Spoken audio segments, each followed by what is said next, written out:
Ladies and gentlemen, what I thought I'd do today is talk about some of the characteristics of an entrepreneur that I think is important to make an entrepreneur successful. The first one is successful entrepreneurs focus on positive things. They put positive energy into the system rather than take it out. And I think that successful people, if you take some of the characteristics, I think firstly, they are absolutely intrigued and absorbed in what they do. It's about innovating, finding a different way to do something, finding a way that you can muscle in on perhaps on a business, on a sector, with an idea that can make you successful. Then I think it's very important to recognize that you're invariably starting small as an entrepreneur, but I think you must start small but think big. Starting small is actually important because that is how you learn, that is how you incrementally get better at whatever you're doing. You don't need capital. Very few entrepreneurs started businesses with capital. A lot of people borrowed money and the market went their way and they made money, but that's not necessary.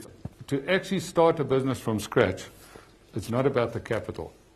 And invariably, and I don't know how, and people sometimes come to me and say, but you know, I think I'm now at the position that I can attract capital. What do I do?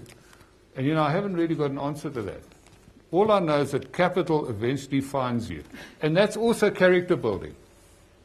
You know, if you give up on the basis of that you haven't got enough capital and so on, you probably haven't got it to be an entrepreneur because you have to persevere. The third thing is that ultimately, once you have been successful and perhaps in your own right, and I always say that you've got 24 hours, you work damn hard for 24 hours, you can earn a lot of money by setting your time, but eventually you have to leverage your time by employing other people and bringing in other people into a team. I think one of the biggest lessons that I've learned, and that is that you need to trust and empower the people that work for you. So it's about trust and empowerment.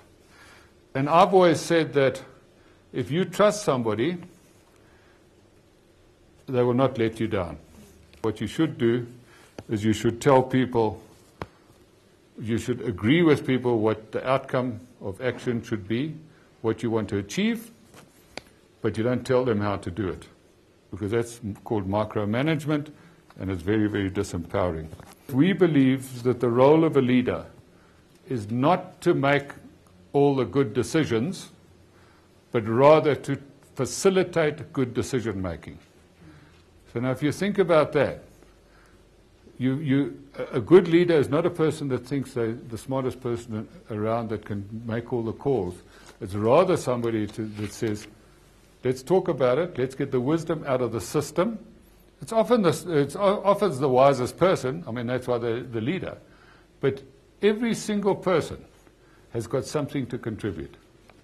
And I think I think people don't recognize that the person with the lowest hierarchical level in a company knows what's happening in the company. They're very often young, sometimes they're disadvantaged and so on, but people know.